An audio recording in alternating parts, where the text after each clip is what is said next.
No domingo passado, a internet parou com a live da Isabel dos Santos no programa dos Anormais nas redes sociais. O sucesso da live foi notável porque até agora esta live é um dos assuntos mais comentados na internet. Mas aquilo que tinha que ser uma boa live com revelações bombásticas, com assuntos que realmente interessavam os internautas, mas a live não foi dessa maneira. A live não correspondeu com as expectativas dos angolanos. Esta live foi considerada uma palhaçada nos internautas angolanos. Então fica ligado neste vídeo. Olá pessoal, daqui falar para vocês o vosso boy Henrique Stress para mais um vídeo no nosso canal, pessoal. Quem não está inscrito, subscreva no canal e deixa o vosso like porque é muito importantíssimo. E ativa o sininho das notificações para não perder nenhum vídeo. Minha família, é só ler os comentários dos internautas que estavam presentes na live na página dos Anormais. Vamos ter a noção que ninguém ficou satisfeito com esta live. Minha família, eu acompanhei a live. A live durou quase 1h40 minutos. Fiquei muito decepcionado com o conteúdo da live. Estes dois jovens que são chamados de anormais,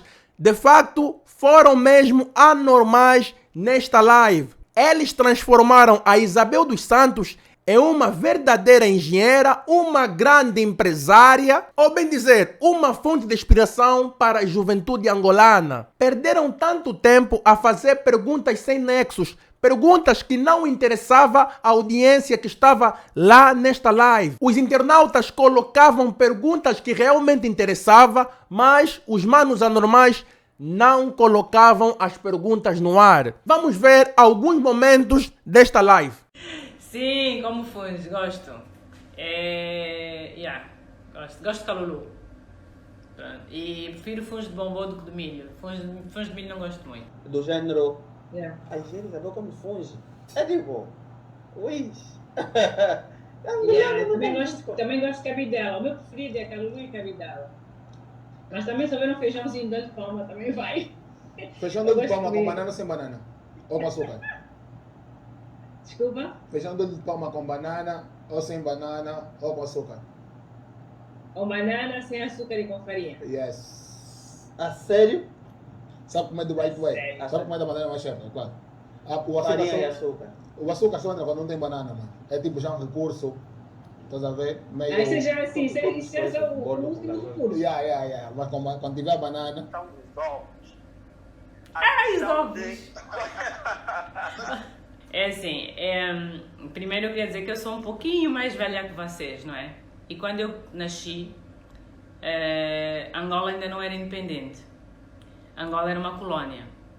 E os meus pais estiveram envolvidos na parte do movimento de libertação e na guerra e tudo mais. E nós viemos para Angola, portanto, depois da independência, eu vim para Angola depois da independência, mas desde 1975 até quase 2000 Angola esteve sempre em guerra. E quando eu era pequenina, em 1975, 76, 77, 78, enfim, esses anos foram anos muito, muito difíceis.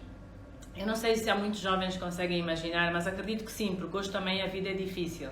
A vida continua ainda a ser difícil, eu tenho consciência disso.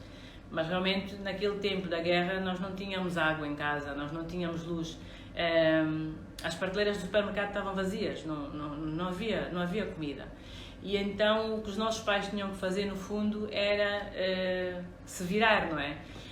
Isso que quer dizer? Olha, alguns tinham que ter galinhas em casa, outros tinham que plantar alguma coisa, outros compravam um pedacinho de terra para tentar ter uma lavra, outros tentavam fazer um negócio, porque eram realmente tempos muito difíceis.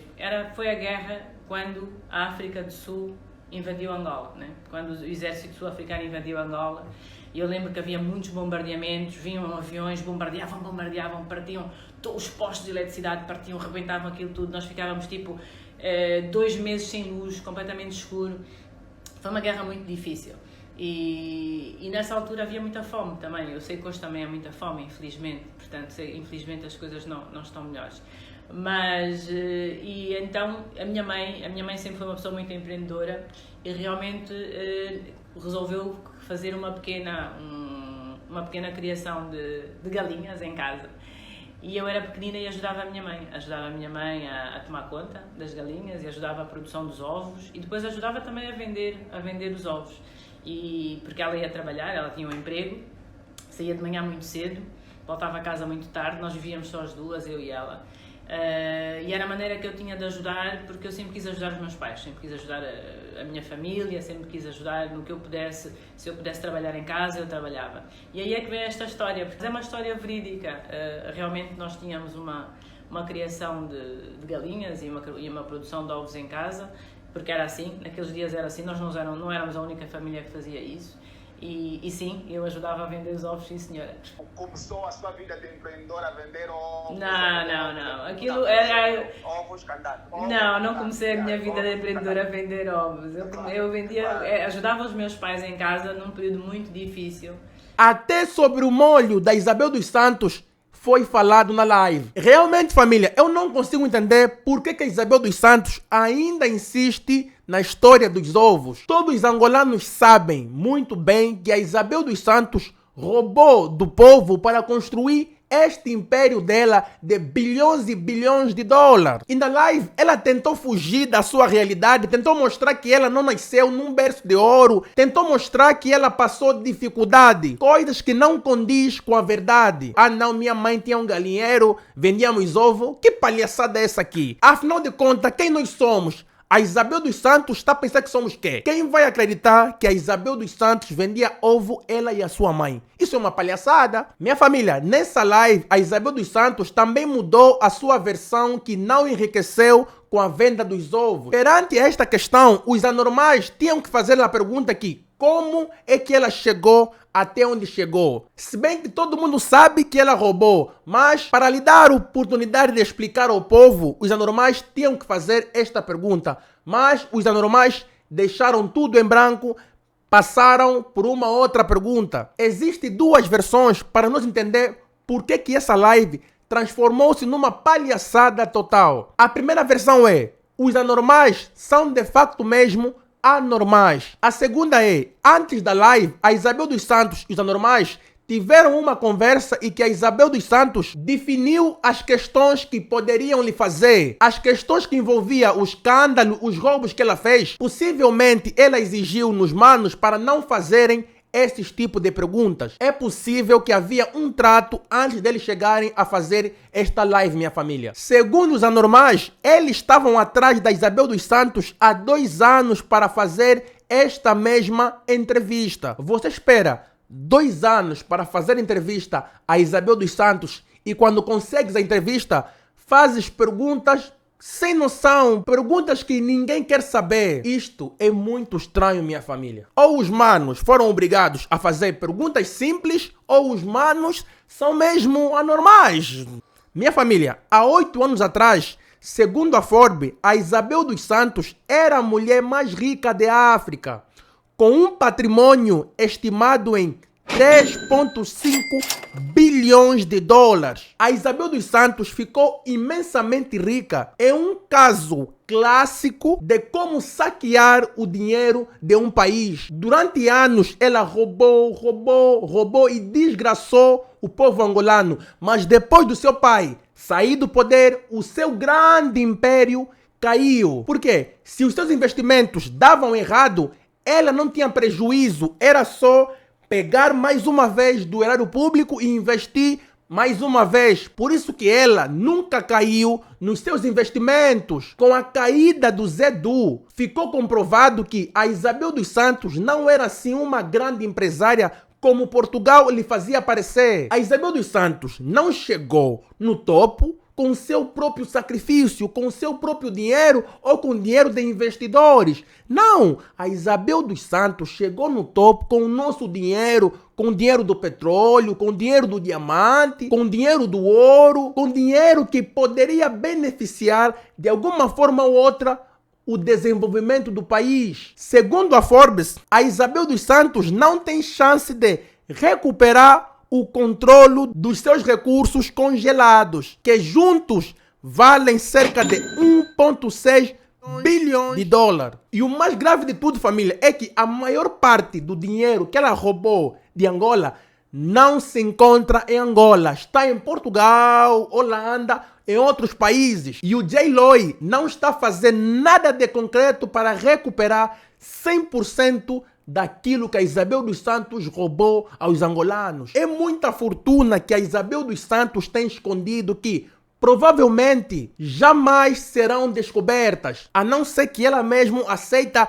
entregar tudo que ela roubou. Este título de grande empresária lhe foi atribuída em Portugal, porque a metade dos seus patrimônios pertence a empresas portuguesas. Por isso ela tinha credibilidade internacional, minha família. O governo português não questionava as ações que a Isabel dos Santos comprava em Portugal, não questionava porque era mais dinheiro para eles. Por isso davam credibilidade nas suas roubalheiras. Quando a Forbes anunciou a Isabel dos Santos como a bilionária em janeiro de 2013, o governo anunciou esta informação como um orgulho nacional, como se a Isabel dos Santos fosse uma grande empresária, alguém que nasceu de baixo, conseguiu, superou as dificuldades, agora uma bilionária de África. Com esta informação, o governo angolano incentivou a corrupção no baixo escalão do governo. Aqueles que estavam embaixo começaram também a ganhar força. Se a Isabel dos Santos é reconhecida também, nós também podemos roubar, investir. O governo também vai nos reconhecer como políticos e empresários, porque todos nós estamos a roubar. O governo angolano, o governo do MPLA incentiva a corrupção. Devemos reconhecer sim que a Isabel dos Santos criou sim postos de emprego para alguns angolanos, mas se nós reconhecer a Isabel dos Santos simplesmente como uma grande empresária, uma coach motivacional, como foi apresentada nesta live com os anormais, estamos a dizer que a corrupção até um certo ponto é bom, porque ela roubou, mas criou empresas e também roubou também para ela, e isso não é bom. Não podemos compactuar com a corrupção. A corrupção atrasa o desenvolvimento de todos os países.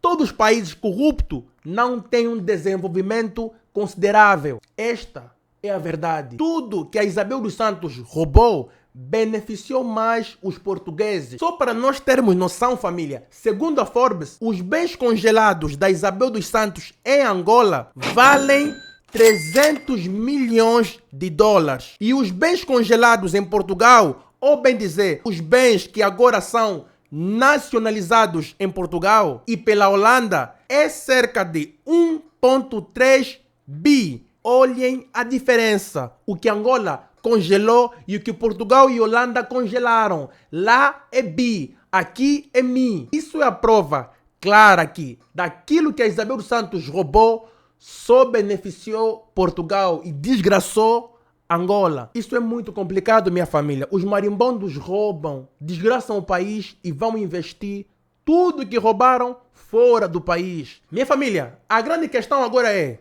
como é que o Estado angolano vai recuperar aquilo que os marimbondos levaram fora de Angola? Levaram não. Aquilo que os marimbondos roubaram de Angola. A verdade é que não existe indicativos ou não existe chances que isso será possível, porque o João Lourenço está a brincar de luta contra a corrupção, mas vale chamar uma zungueira de uma grande empresária, porque sim, a mulher zungueira é sim batalhadora, porque elas acordam cedo, vão às ruas e vendem com dignidade aquilo que realmente lhes pertence. Com seu pouco, as mamás zungueiras constroem as suas vidas sem objetivo de prejudicar ninguém. Os negócios que a Isabel dos Santos fez prejudicou muito os cofres do Estado. E se prejudicou os cofres do Estado, prejudicou o povo angolano. Que Deus abençoe Angola e abençoa você que está me assistindo agora. Ficamos por aqui, família. Quem gostou do vídeo, deixa o teu like e comenta. Agora caiu no chão. MPLA caiu. MPLA caiu.